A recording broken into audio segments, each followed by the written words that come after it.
I'm interested in lots of different kinds of writing, especially writing that happens across media and in different sorts of media spaces, and especially writing that is inspired by traditional narrative, which often moves across different kinds of media forms. When studying stories across media, it's really just invaluable to be able to go back and look at like a particular historical mediation in its original material form, just prior to circulation in digital spaces. And really be able to kind of compare that to the way it circulates just differently in digital spaces.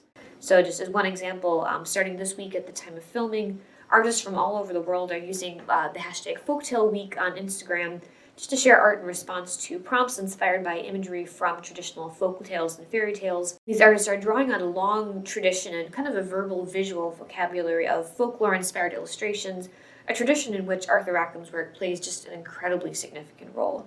So social media opens up just so many exciting, creative new possibilities for sharing folklore and fairy tales. And just to understand these possibilities in context, it's so important to be able to go back and look at how the circulation took place in earlier media forms from firsthand sources.